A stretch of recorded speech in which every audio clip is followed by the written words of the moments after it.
Test. Well, here we are.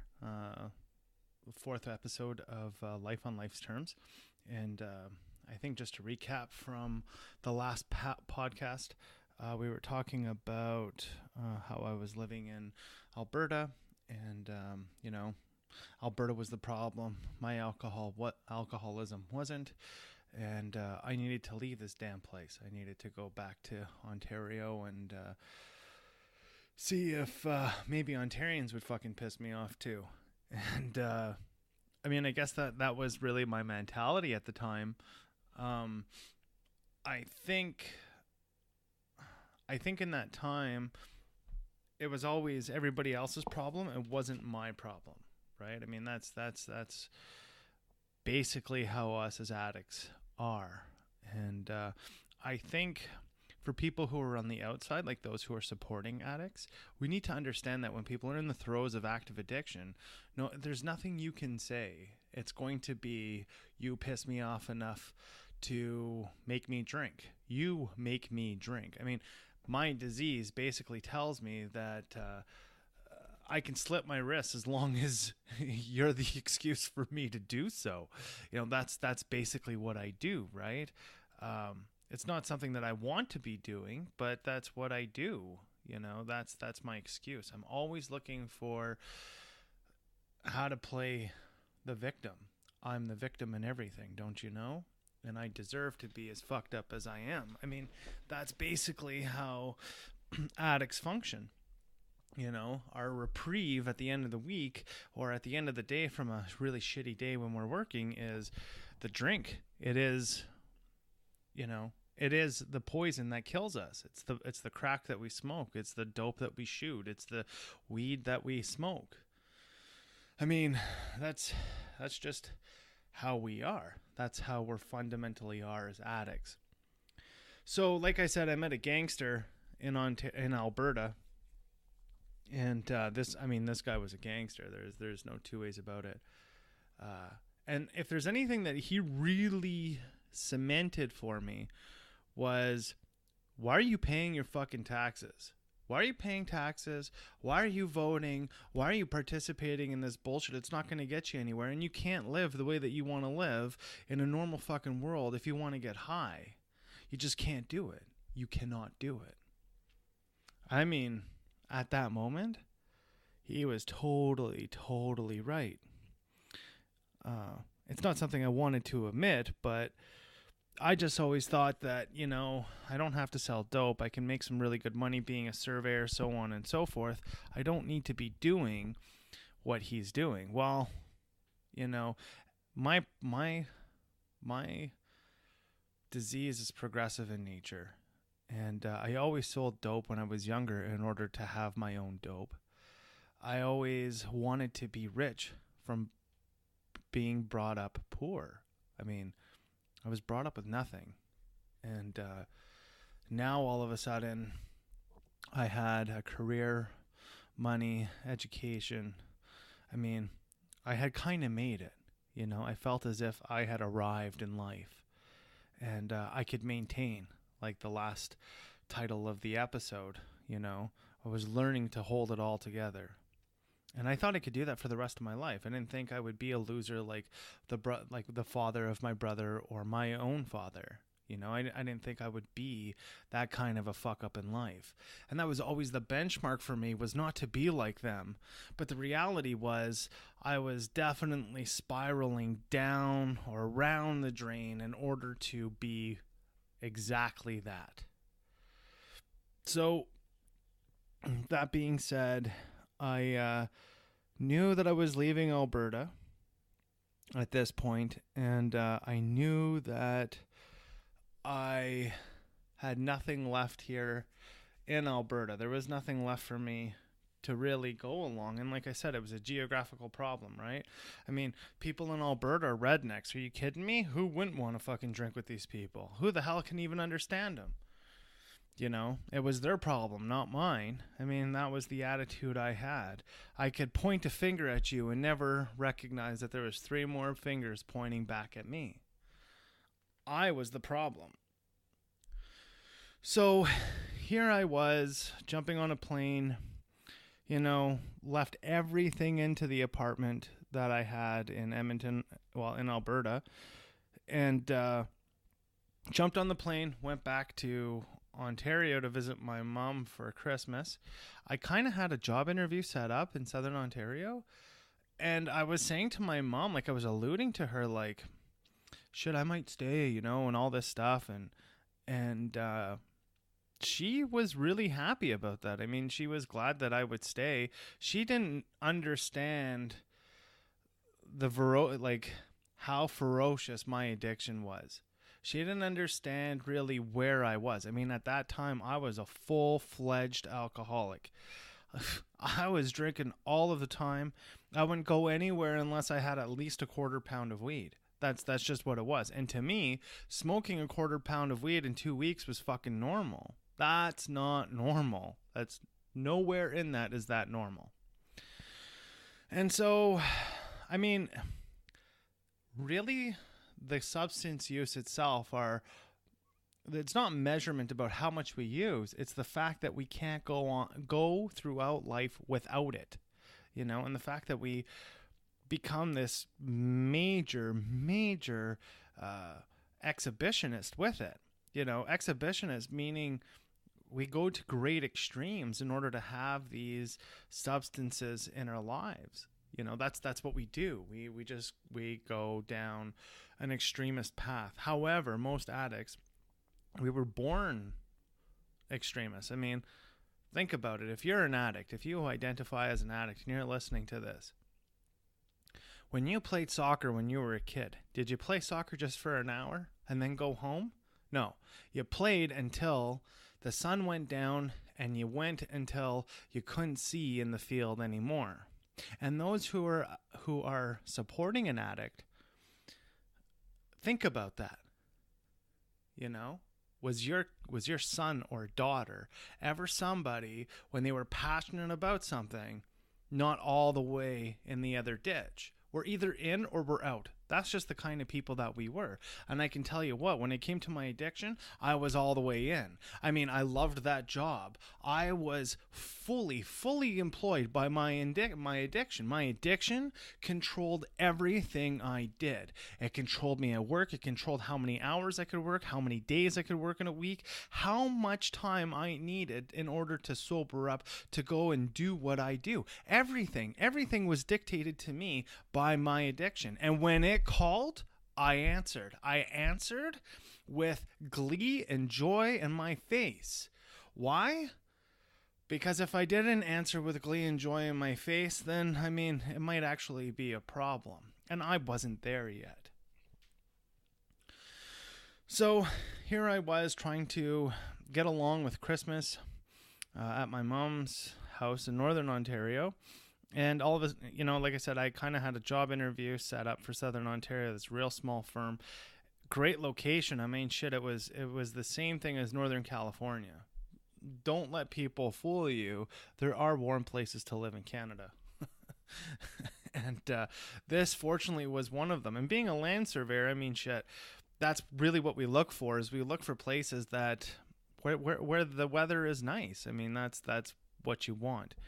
And so anyways, I went down to the job interview and I aced it. And this employer of mine was so great. I mean, he gave me a place to live in his home until I could get on my feet. And even then, he gave me a loan for my first and last month's down on my deposit, I guess, my security deposit on my apartment, and my first month's rent on the apartment. And I mean, that was great. I mean, what could you ever ask of an employer? I mean, that was fantastic. It was awesome. I mean, it was a small town, but I was in Southern Ontario, and what ended up happening was I took on this ideology that I was the biggest, baddest guy in the world. That's kind of where my mind went to. And so when my mind went to that, what I started realizing was it felt like as if I was looking at the world in a way of a kid in a candy store. I was going to get everything that I could possibly get out of it. And that did not serve me very well at all. You know, that was really bad for my vantage point, right? I'm not sure why I thought that the world was my oyster and I should take from it. It was probably my ego that was running riot while I was in addiction. And like I said, I was always trying to look for the right way of how was I going to manipulate the situation for the best vantage point for me. I was always looking at everything in the world that way. And when I was doing things like that, I mean, I missed the best parts that were happening around me. So, like I said, I got this wonderful job in a really small firm in Southern Ontario, and it was a great place. I ended up re-encountering a friend of mine from when I was younger. And when I re-encountered this friend, I mean, she was fucked up just as much as I was. I mean, she was high on the crack and, you know, lost a kid and the whole nine. I had actually known her since I was 13 years old, and she went through a bunch of shit in her life. And of course, being the codependent fucking hero that I am, I always, every time, ran up to my horse, jumped on the horse, put on the armor, and went and tried to save her. I remember one time, actually, when she was younger, she was hanging out with this pedophile, basically. She's about 14 years old, and she was with this guy who's like fucking 36, 37 years old. I think they were doing coke or something. And my friend had been missing for about 3 or 4 days. And so what does Justin do when he hears, well, actually, she called me. So I found out where she was at. I went to the motel of where she was at. I think it was 15 or 16 years old. And I kicked the fuck out of the door until I was finally in there and went after him.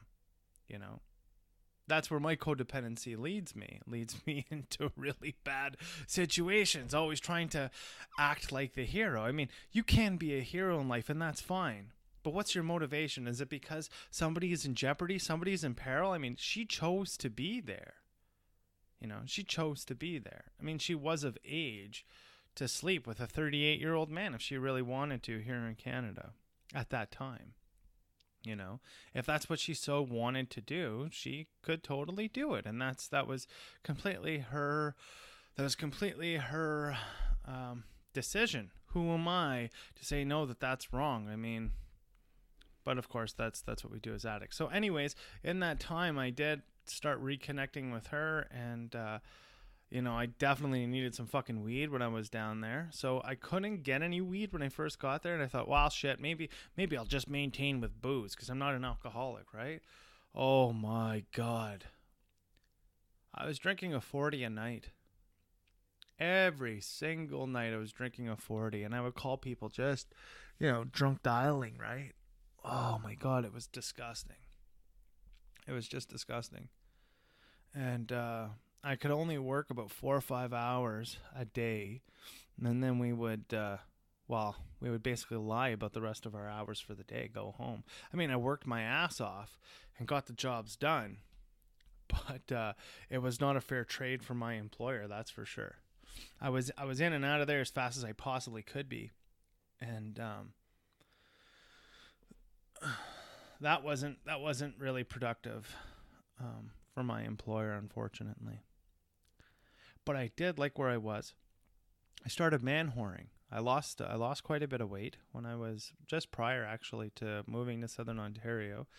I figured I'd get healthy, right? So I would drink my fucking face off and then go for a run the next morning. I quit smoking cigarettes even, and the marijuana wasn't really stopping any of my stamina. And I could gain all the time stamina on and on and on and on and on again.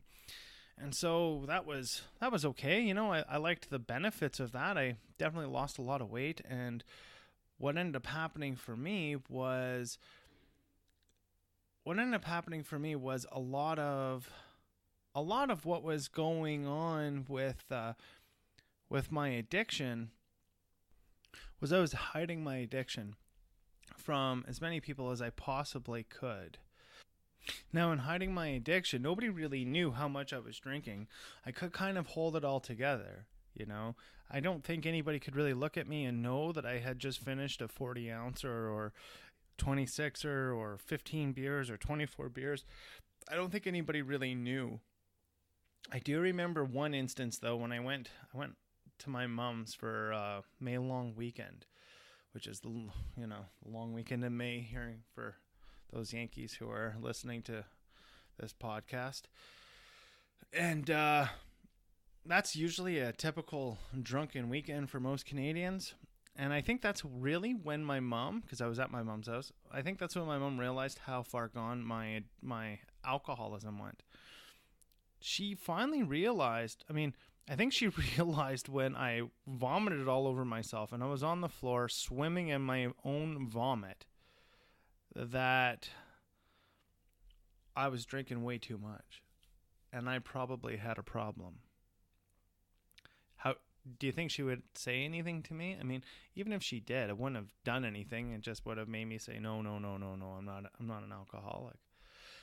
And so by this time, being in Southern Ontario, what ended up happening was, of course, I needed to sell dope in order to supplement my drug abuse, because literally my entire paycheck, 2-week paycheck, was going to go pay for marijuana and alcohol. I did not have money to have food, a vehicle, insurance, anything. I paid rent, marijuana, and booze.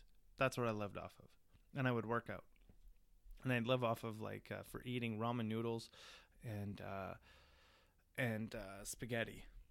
Pepper and margarine or butter, whatever you want to call it. That's basically what I was eating. And so I needed a contact to start selling dope.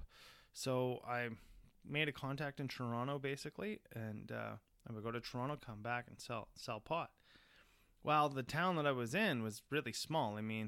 Everything that you do is very, very obvious in a small town, especially a Canadian town.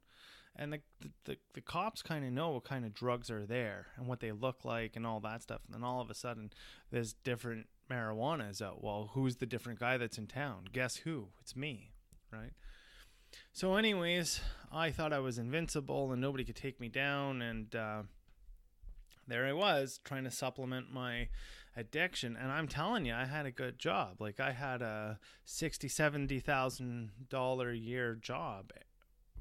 It was a good job. There was no need for me to need more money than that, really. And so there I was, and all of a sudden, one of my contact didn't come through on the day that I was supposed to meet them, and I didn't pick up. And by not picking up, that meant I had to go back into Toronto on a time that was of a different schedule.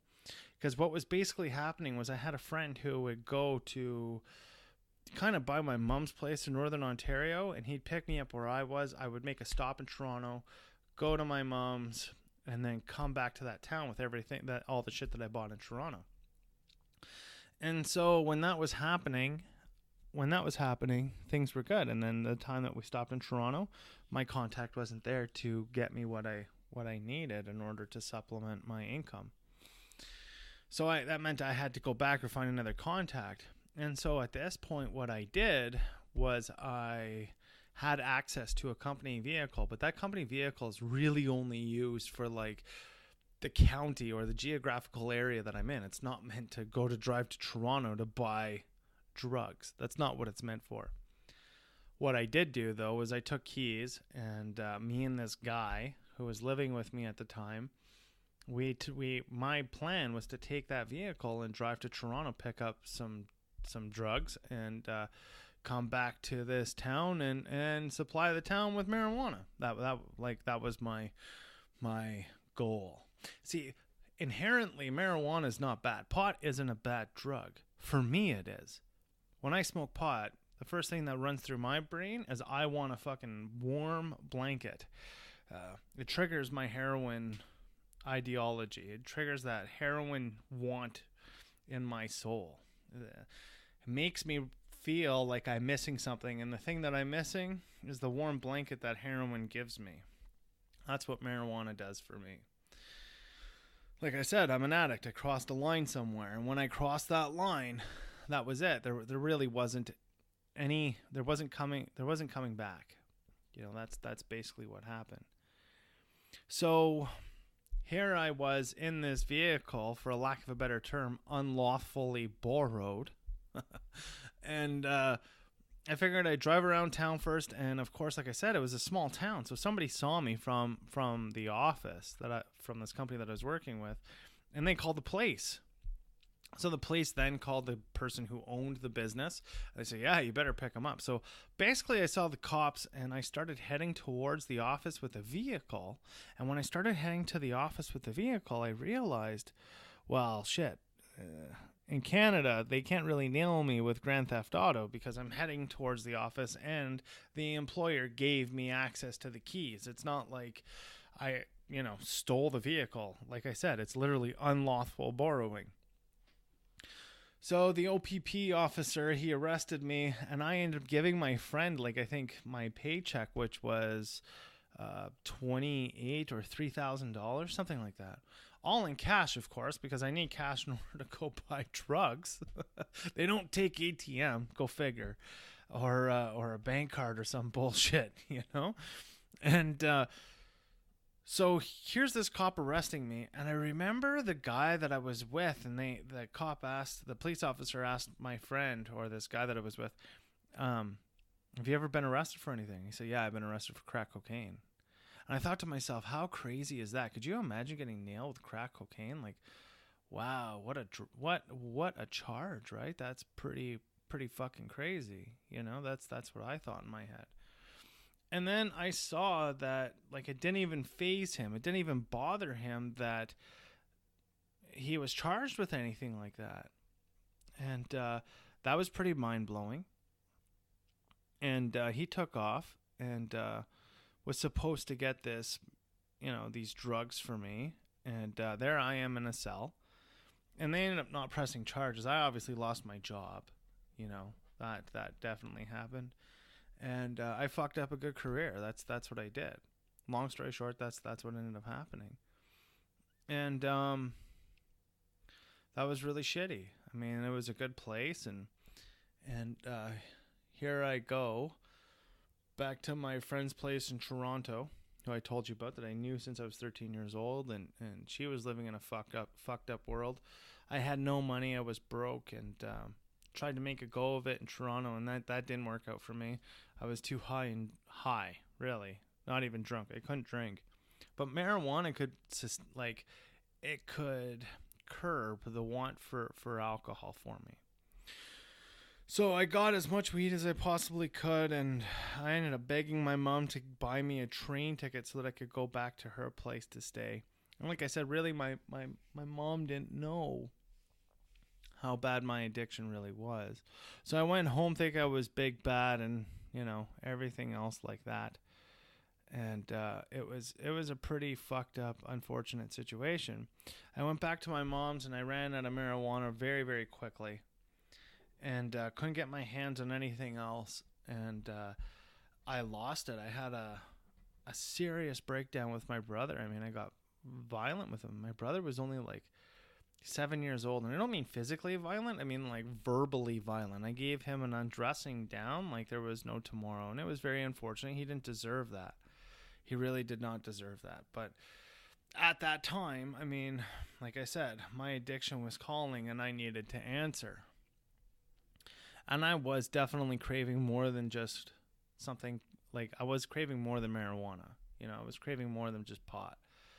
I was craving more than booze, and I hadn't had that drug in my system for a really long time. I mean, I was seriously living in denial, didn't think that these hard drugs were affecting me in any way, but they really were. I mean, they were really, really affecting me in a very, very serious way. And I didn't understand that I was really, really jonesing for it. I didn't see that. And so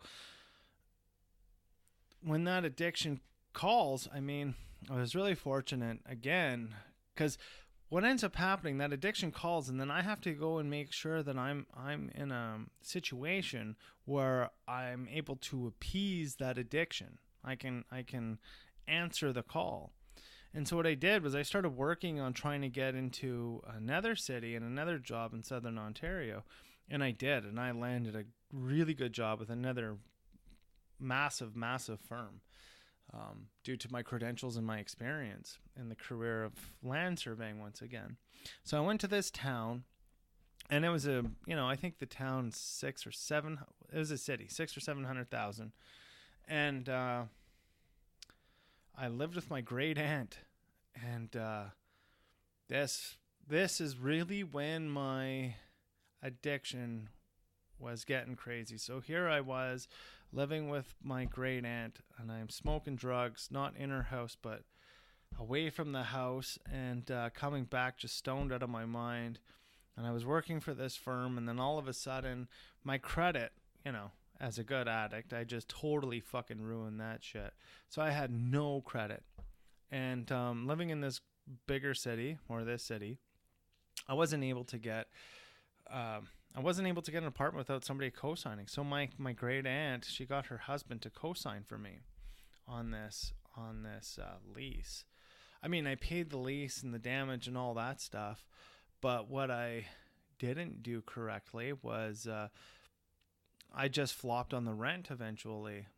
So there's a little bit of a build up to that. What ended up happening was, like I said, I had this great job, and I couldn't keep showing up. I just couldn't hold it together anymore. I was unable to show up every day. I fucking hated what I was doing. I hated the people that I was doing it with. I didn't respect anybody that was there. My ego was getting involved with everything that I was doing, right? I mean, that's what was happening. And so when that started happening, I was just like, fuck it. I literally walked up to the boss and I was like, can you give me a layoff? And when he looked at that, I think he realized that there were other issues that were mounting for me in that time. And when he realized that there was other issues that were mounting for me in that time, instead of, it was just liability dictates that he should just let me go. That's what that dictates. And so he did. I mean, he obliged me. He gave me a layoff. I mean, I'm pretty sure I came up with some bullshit excuse, like somebody was dying in my family and I needed to take care of them, as I always did. I mean, that's what I did. And so I left. I ended up living off of employment insurance again, and my employment insurance really did not cover my rent. But what I did realize was I was going to break bad like my gangster buddy in Alberta, And I fucking did. I totally did. I used to go on Plenty of Fish at the time, and I was in good shape. I was in good shape. And what I would do is I would have all these fake accounts set up, and then come the end of the month, I would go on these dates and would go back to girls' houses at the end of the month, basically to get down, and I would fucking rob them blind. They'd get so drunk or whatever that they'd pass out, or after we were done the deed or whatever, they would pass out in bed, and I'd rob the fucking rent money. I'd do whatever I had to do. I mean, I'm not saying that what I did was great. I mean, I thought in my mind I was the best fucking criminal in the world, and lo and behold, I was not. I was really, really not. And then I started spinning around the drain even more. I started selling drugs. I got involved in a very, very toxic relationship with a woman. And this was really a breaking point for me. I mean, I could identify she was an alcoholic, but you think I could see my alcoholism in it? I mean, I would go to the Hope Mission to eat dinner because I could not afford groceries for myself, but I still had enough money in my pocket in order to go to the pub and drink. What the fuck? Like, what the fuck? What kind of logic is that? I had $40 or $60 in order to drink, but I was still eating with the homeless people in order to go to the fucking pub. Like, that is nuts. That's nuts. That's fucking insane, right? But I did that. And I was out there robbing, doing whatever the fuck else I could. And so like I said, obviously a toxic relationship with this woman. I mean, she kicked me out all the time, and Oh, it was just fucking nuts. It was just nuts all of the time. Her roommate was an alcoholic, and I could see their alcoholism, but do you think I could look in the mirror for myself? I mean, I remember one instance with this girl. We were laying in bed, and she got up, and she goes, "There's something wrong," and then vomited in my fucking face and down my mouth. Oh, I don't think I'll ever forget that. I never felt so degraded and so disgusting ever in my life. But you know what? I still didn't leave. I still didn't leave. Finally, things got really crazy between her and I ended up leaving. I stayed with a friend of mine in a rooming house on his floor because I had no money. And it was a challenge and a struggle for me just to get enough of the rent money up to rent one of the fucking houses in that rooming house. I mean, I went from basically a 22 floor high rise apartment to living in a fucking rooming house, like a crack shack. And by this point, I was doing cocaine and I was shooting Syntax in my arm as well as Oxycontin and anything else I could get my hands on, right? That's where I was. I was selling drugs right downtown on the street and robbing money marts, doing whatever the fuck I could. I mean, I robbed a money mart one time with a batch of white Play-Doh saying that it was C4 and I was going to fucking blow everybody up. I mean, that's the kind of addict I become, right? I became highly violent. The escalation of violence was unparalleled. I've never seen anybody that was in active addiction just fucking go the way that I used to go. I'd just fucking lose it. I would see red. It was like everything that anybody had ever did to me in my life and victimized me, I was going to take it out on you right here, right now with ferocity. I would hurt you. I would kill you, commit suicide, and then kill you again. We've all heard that saying. I definitely tried to do that to many, many people in the town that I was in, you know. And lo and behold, as I'm in this rooming house, who comes crawling back again was that woman that I was in this toxic relationship with. And I would carry on these lies, these grandiose isms, like, oh, I got to go to Montreal and I haven't been in town. And I mean, the reality is I wasn't in town because I was broke. That's why I wasn't in town. I didn't have any money. I didn't have any money for us to carry on together. I had enough money for me, but I didn't have enough money for us. And how I wanted us to be fucked up all the time, really. And I thought, as long as she's getting fucked up with me, I mean, we could pretty much maintain. There's no problem here. There's my codependency kicking in again. And so we were in this rooming house. She basically moved out of the place that she was in. And when she moved out of the place that she was in, she moved in with guess who? Yeah, you probably got it. Me. In a fucking rooming house with bed bugs and crack addicts. I mean, I went into the kitchen one time when some guy was trying to set the fucking house on fire by putting a whole box of Sunlight on an element openly. What in the fuck? And just turned it on, right? What the fuck, right? I mean, it was pretty nuts. It was pretty nuts. And yeah, it was pretty crazy.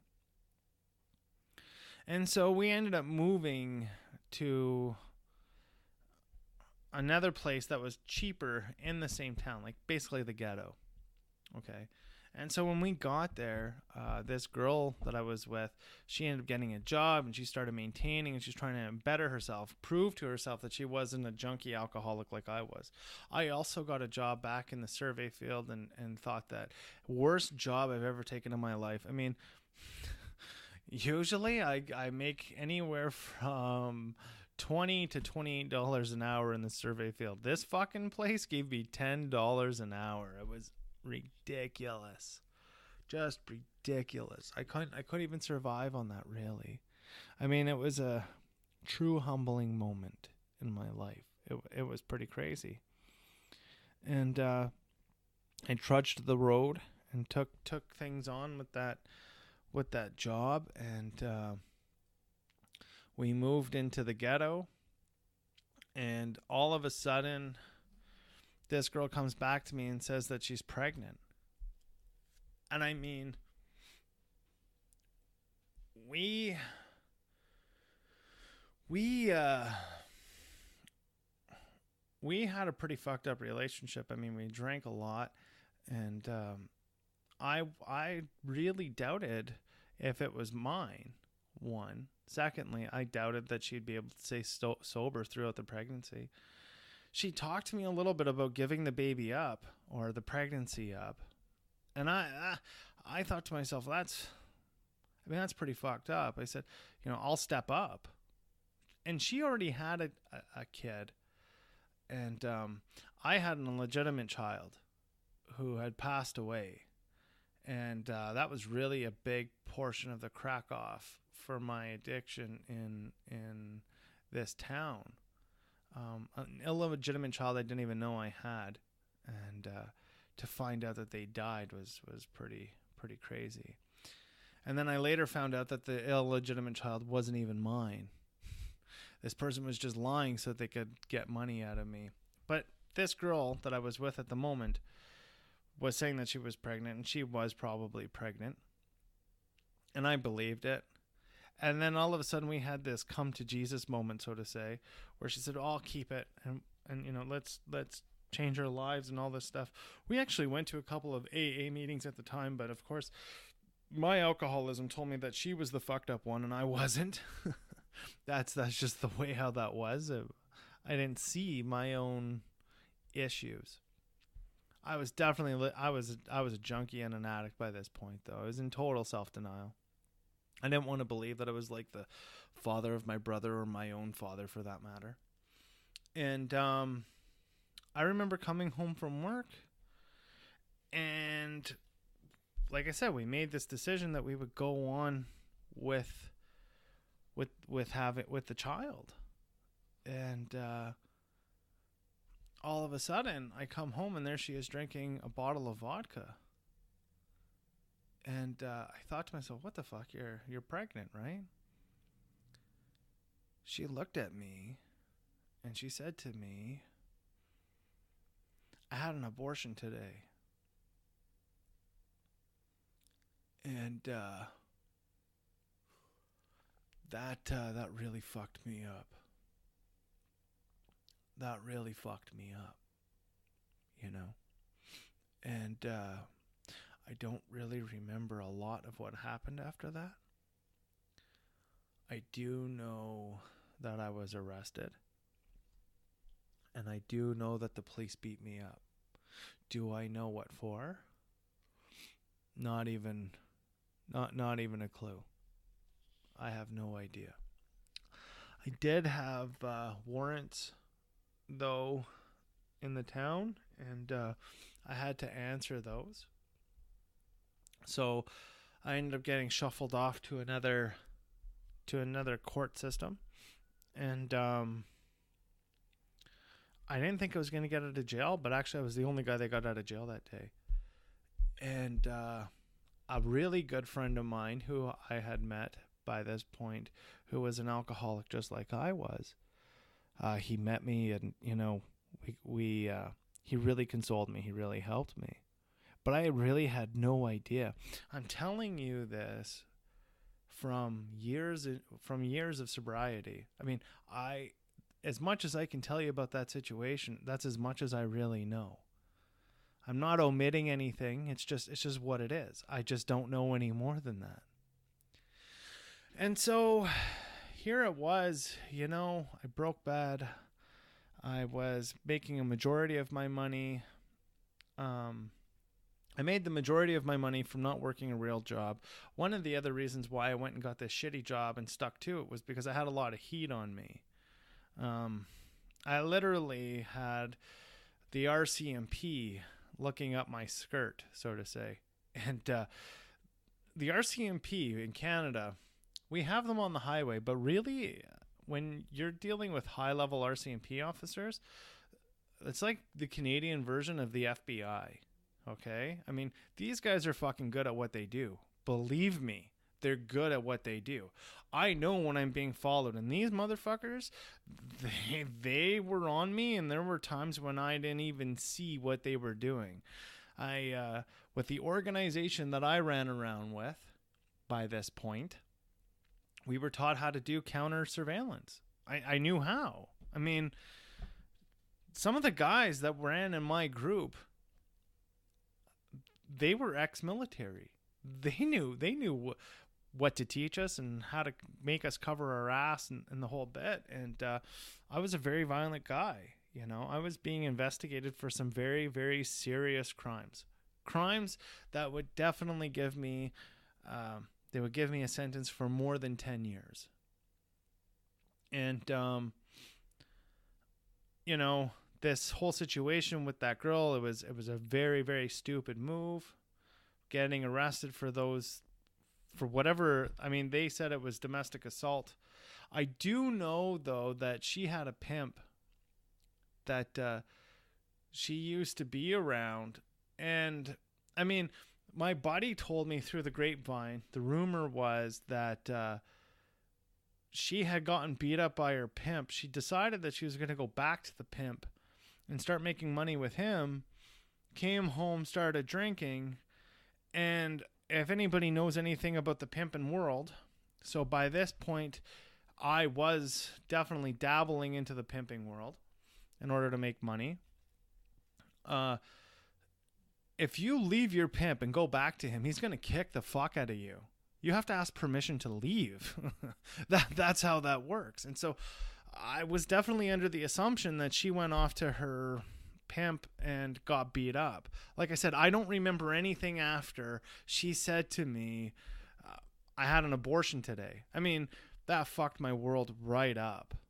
Like, that fucked my world right up. I don't really remember anything after that. I don't remember if she was beat up before I looked at her or what it was. I did see the pictures afterwards, and it was pretty horrific, you know? And that's the honest to God, like, that's as much as I know. You know, that's as much as I know. So I had all this legal shit to deal with, and, you know, basically what ends up happening in the group that I was in is they put you on the cold spot. Being on the cold spot, I had to trudge the road to my job. Unfortunately, my job let me go because I kept fucking missing work. I kept calling in sick and, you know, whatever. Because really I was making money doing other things.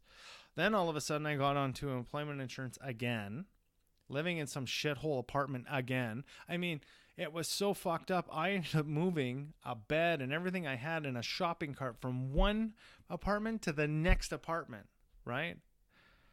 I mean, could you imagine watching somebody with a shopping cart and a fucking queen size bed on the top of that shit, teetering it, walking down the street, moving to another place? I used to say, or I still say today, that addicts are like ants, you know?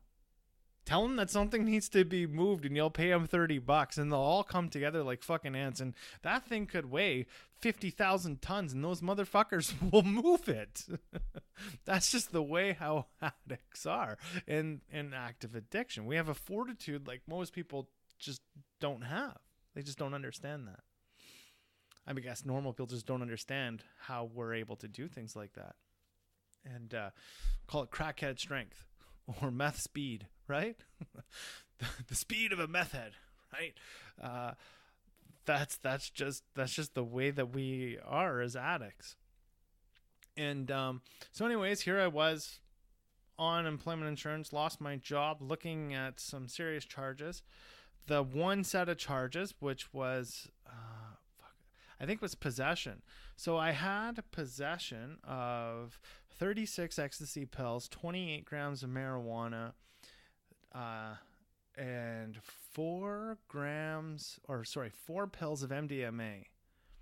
And the court system gave me a diversion program for those charges, which meant I had to go do community service. That was the hardest community service I've ever had to do in my life, going to the Goodwill and whatever. And of course I didn't tell my family or my mom. Fuck that noise, right? And by this point, because I had just dumped that apartment that my great uncle basically co-signed for me, the management company of that building was taking them to court because they wanted their rent, right? And yeah, it was pretty. I mean, I burned them. That's what I did. In my active addiction, I burned them. And the reason why I left the apartment was because I needed the money to continue my drinking and using. Again, I lived in a beautiful city at that time.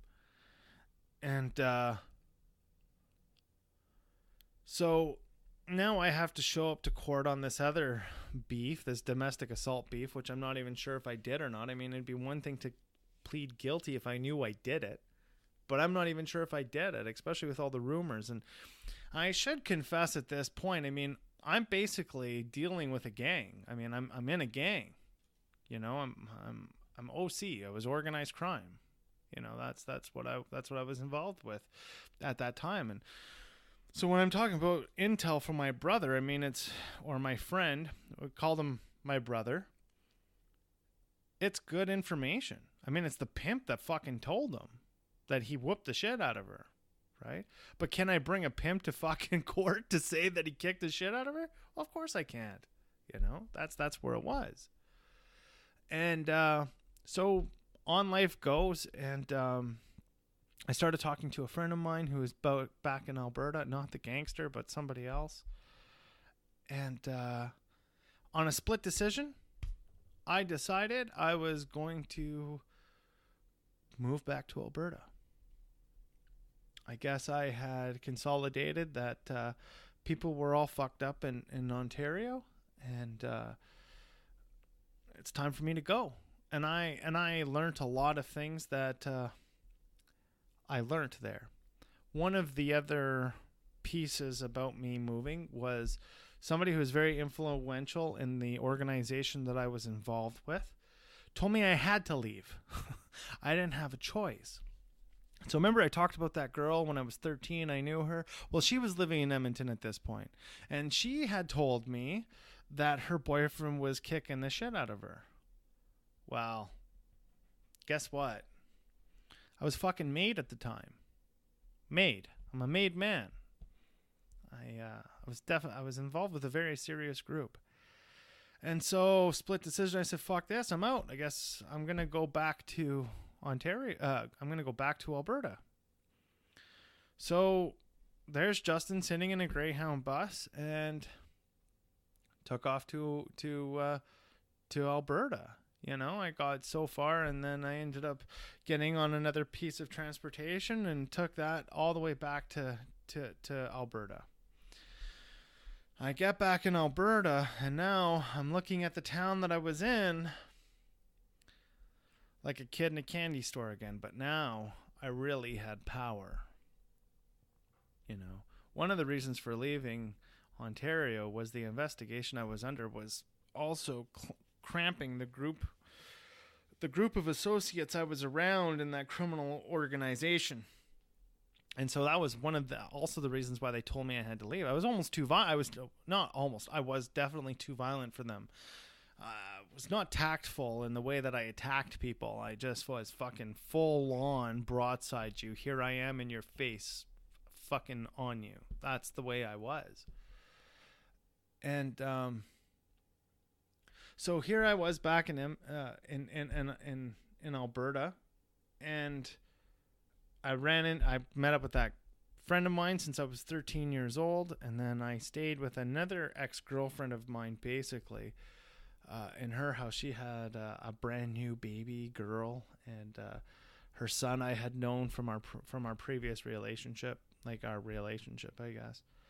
And I was staying with them, and of course, in order to make things look good, I got a survey job again, and I totally shit the bed on that one.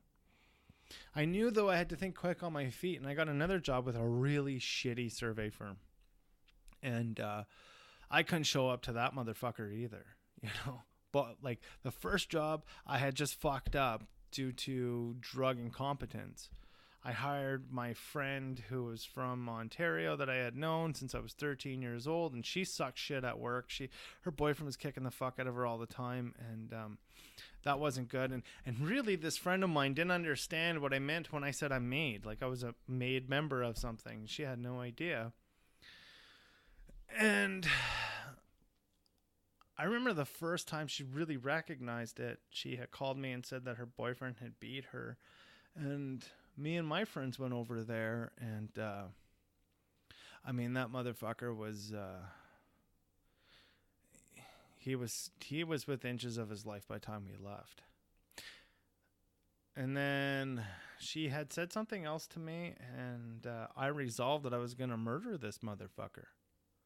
You know, he touches her again, and you know, here I was, codependent me, trying to stay on the almighty horse, you know, and just fucked up. I was a fucked up addict, and I had the whole world, so to say, by my balls because of my OC bullshit that was going on in my life. And so she caught me in the act. I mean, I was gonna fucking, and thank God she caught me, because it was a pretty stupid thing to do. I mean, I had it planned out that I was, you know, he was gonna get whacked out, and that was it. And it was there was no way I was not going to get caught doing it. And so she actually stopped it. Probably saved my life. I mean, I'd be doing 25 years in jail if I had gone through and finished that. And so I continued on, and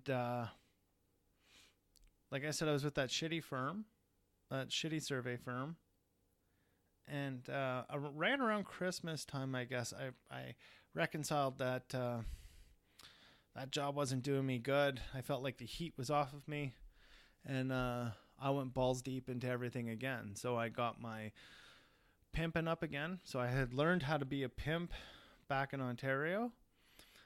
I got my drug dealing up, which I had known all my life. I got an extortion thing going on. And I also got a shy going on, like I was a loan shark. And proceeded. And so as all this was happening, I mean, I really felt again like I had arrived. Like I was a fucking John Gotti or something, you know? The ego on me was just, I needed a kickstand and a fucking backpack to hold it on, right? It was just, it's ridiculous. And I mean, people tried to do things to me, like rob me or whatever, and it never materialized. I mean, I was a pretty ruthless guy at the time. And that's what my active addiction perpetuated. I mean, my active addiction perpetuated all of this stuff, and I was finally insulated to the point where I had enough drugs I could not fuck up. It was impossible. I could not fuck up.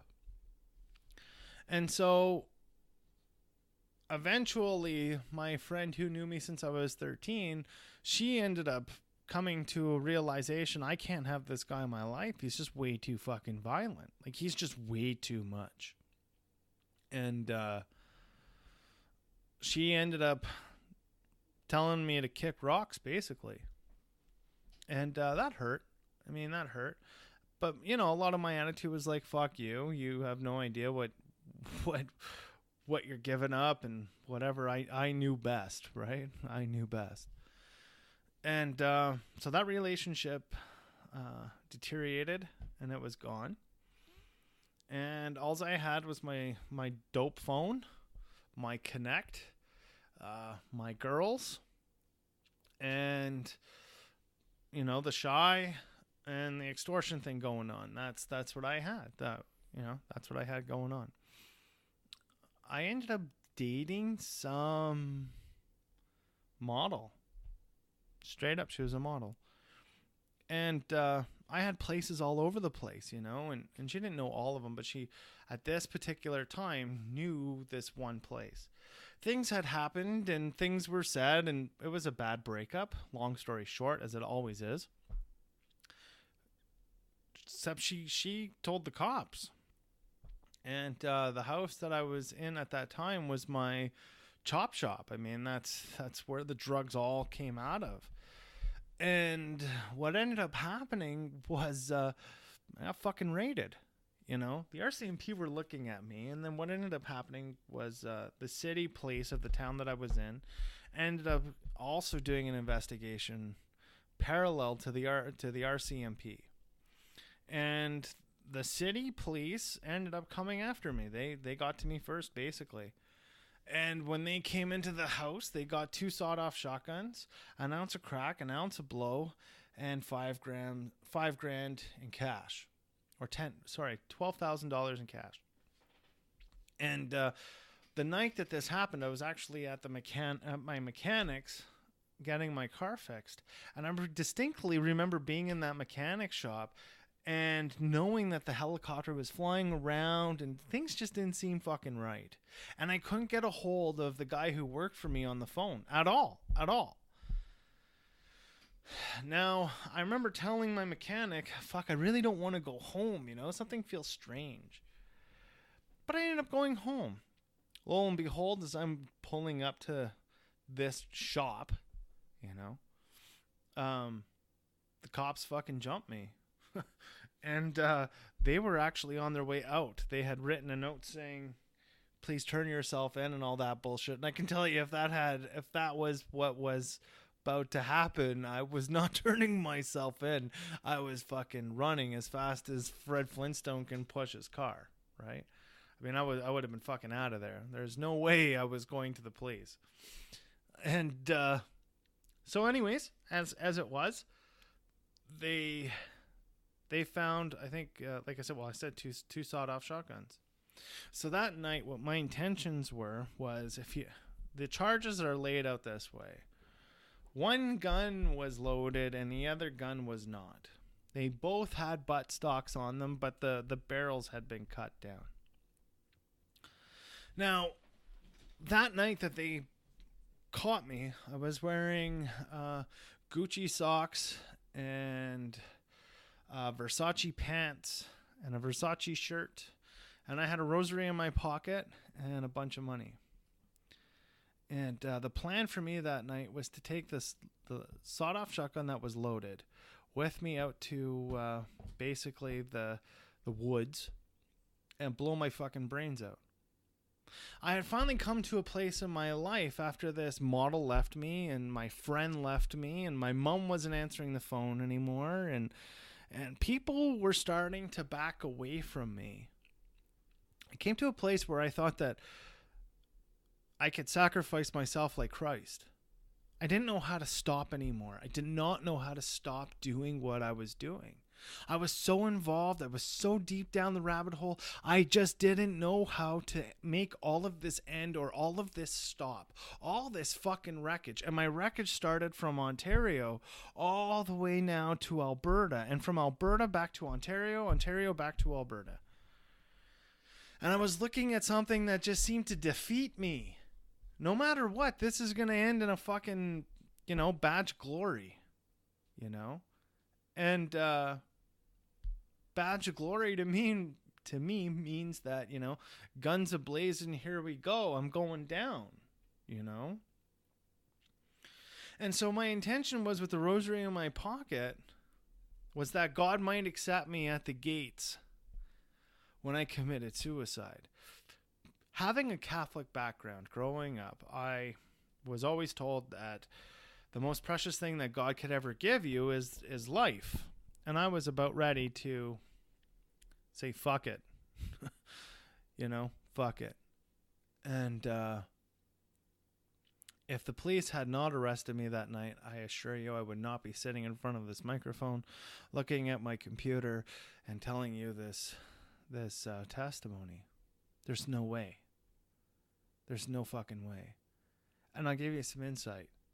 The reason why the other gun or shotgun was not loaded was because I had already used it and it misfired. Now the ballistics test says it works fine. But the reason why one was loaded and one wasn't loaded was because they looked identical to each other. And I needed to know which one I had used and which one I hadn't used. And I bet you, had the police not arrested me that night, and I had that gun in my mouth like I did just 4 nights previous with the other shotgun, there's no fucking way I would have been here. There's no way I would be sitting in front of this microphone doing what I'm doing today. Now, when the police hit me, they hit me with SWAT. I have only been arrested ever once in my life where it wasn't SWAT. I've always been arrested by SWAT team, or tactical, as they call it now. It's the way I've always been arrested in my life. And so here, me and my compadre, we go to a remand center. Remand center in Canada is basically like the Americans County Jail, waiting to go to court.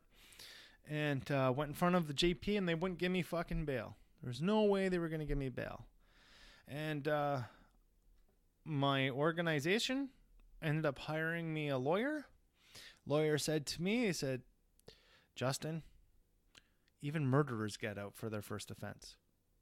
And I didn't know if they knew that I had warrants or not. I mean, previous to this, I had gotten stopped one time with one of my other girlfriends in the car, and I had a bunch of fucking crack on me and a bunch of coke on me, and the cop stopped me because I rolled a stop sign. So he stops me, and all of a sudden he pulls me out of the car and he says, "Look at man, you have warrants." I was like, "What?" He goes, "Yeah, you have warrants from the subway. You didn't pay a subway one day, like your subway train fee, and you didn't show up to court for it. I got to take you to jail." I was like, that's fucking crazy. So then they really ran my name, and they found out that I had these warrants in Ontario. And the warrants out of Ontario were written in French. So, of course, these guys couldn't fucking read it, you know? And the one cop was English, and the other cop could speak French, but he didn't know how to read French, evidently. And the one cop said to me, basically in French, he basically said, "Well, how much is this gonna? How much do you have in order to make you be allowed to walk out of this car and leave?" And I said, "You tell me." So he gave me a price, and that was that. And I walked out. I mean, I was calling the girl in the car while I was sitting in the back of a fucking cop car. This time, however, with tactical hitting the car and a gang unit hitting me, there was no weaseling out of this fucking thing, you know?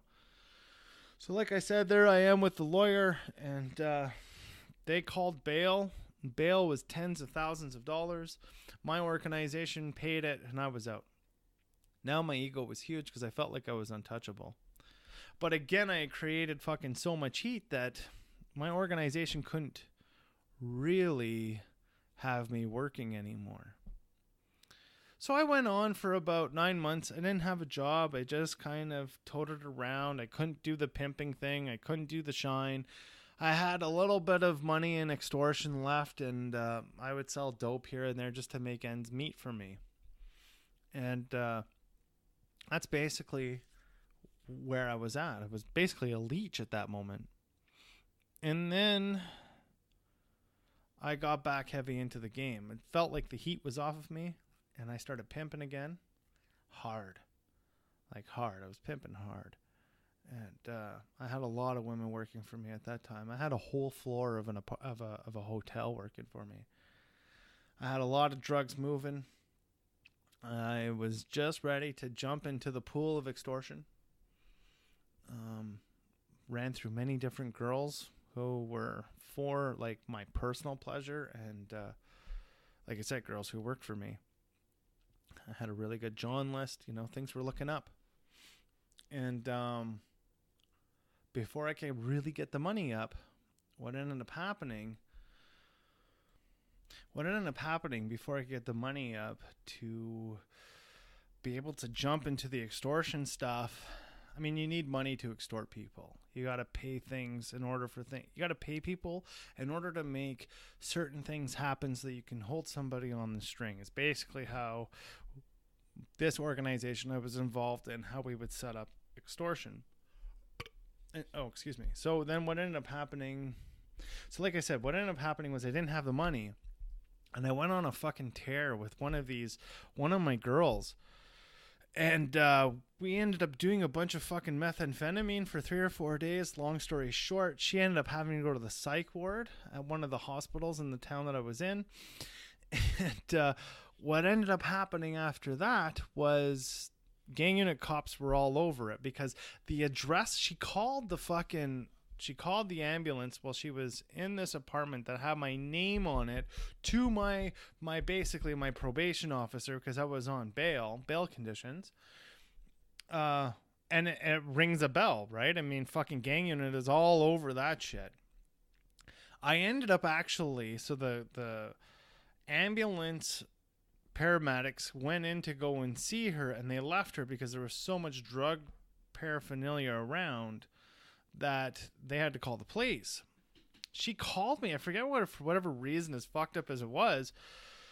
And I went to the apartment and I basically fucking kidnapped her, locked the apartment door because I knew there was no way they were going to get a warrant that fast. And I brought her to the fucking hospital. Bringing her to the hospital, I mean, I did it in a way where, because I was so afraid of the cameras to catch my plate or whatever, that, she was like, we tried to get her there. Anyways, long story short, like I said, she got into the hospital, and they put her in the psych ward because the methamphetamine basically, rendered her crazy. And so from then on in, what ended up happening was the police put me under investigation. And they started watching me, and it took them 2 weeks. And really in that 2 weeks, because I kind of felt like things were happening, I slowed down. I slowed down what I was doing, and I started looking at things carefully. And again, I got nailed. But in actual fact, the day that I got nailed, I was not selling drugs. What I was doing was I was using drugs that day, and my driver was doing what he was doing. He was selling drugs that day. He needed to make ends meet, and it was what it was. I mean, I had many different people who had insured many of my vehicles, and it was a whole operation, really.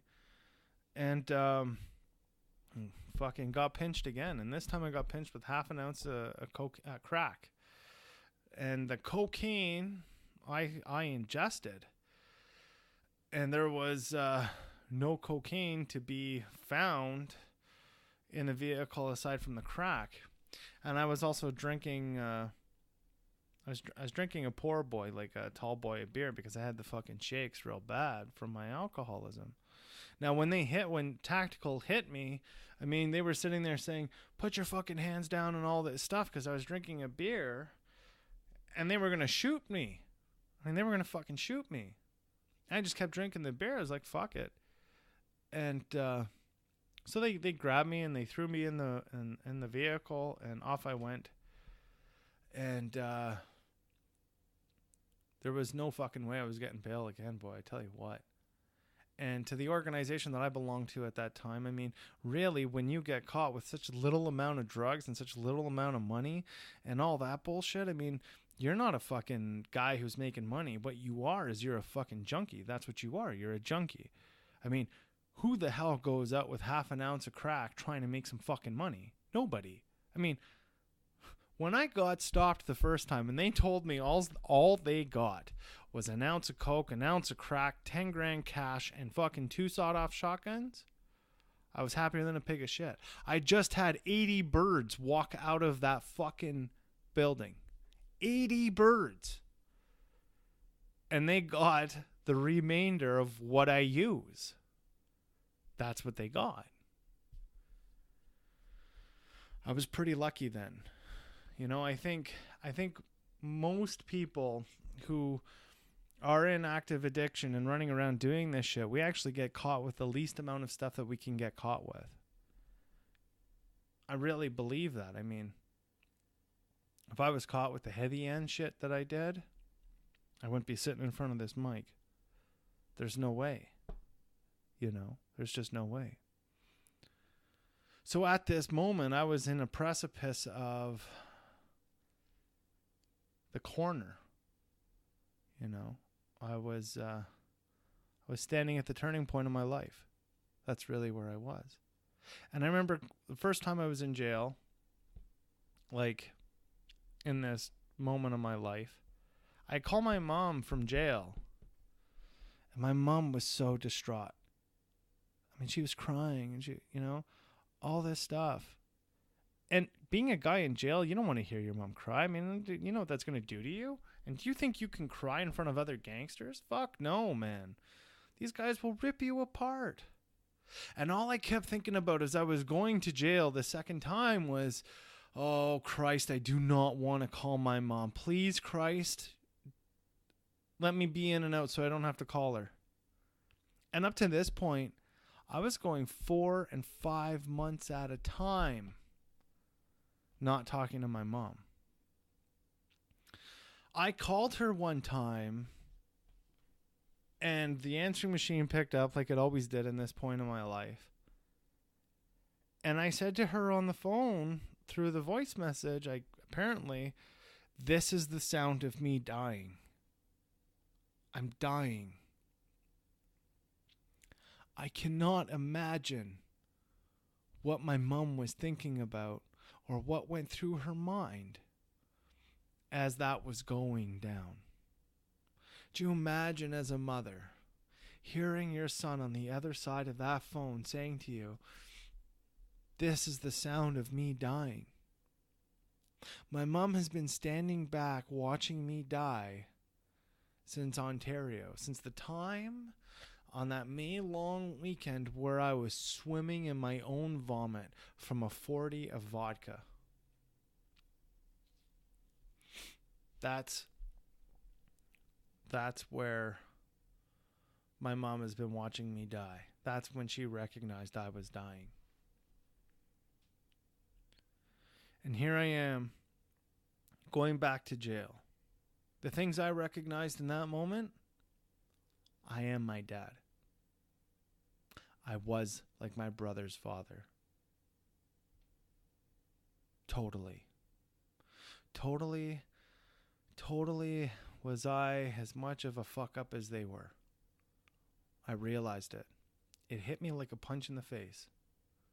And I was completely emotionally devastated. I was afraid of the shakes that were going to happen when I had to be woken up in a cell. I really thought I was going to die. I did not think I was going to make it to even the first fucking bail hearing. Really, I did not think it was going to happen. But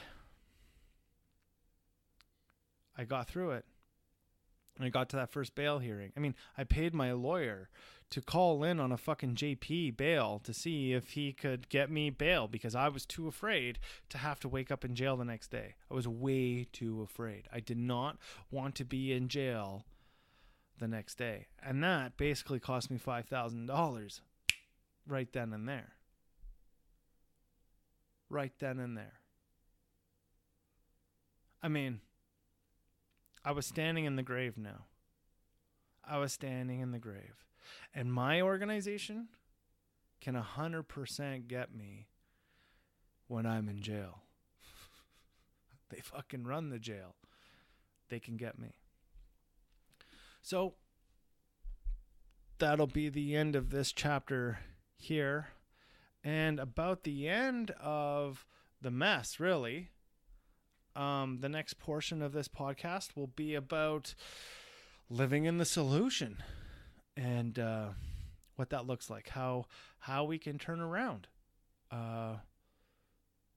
You can always visit my website. I think it's connected to this thing, and ask me questions, and I'll definitely answer any questions that you have.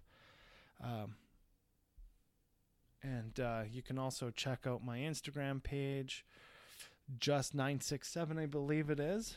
It's JUS 967. And check out that stuff too. I mean, I'm you can recognize me out there. So I bid you farewell for the moment, and we'll talk to you again. I hope you're having a wonderful day or a wonderful evening or whatever time it is that you may be listening to this. I hope you recognize that, we go to some serious depths in order to try to learn how to change our lives. And this was the depth I went to. There are worse bottoms than mine, and there are bottoms that don't even come near mine. We all have a story. We all have a testimony. But your bottom is your bottom, and you earned it. Believe me, you earned it. And this was the bottom where I went to. So, in saying that, I hope you enjoyed this hour and a bit, and we will be again with you next week on Thursday and Friday. Hope you check it out then, and hope you're having a wonderful day. Thank you, and bye for now.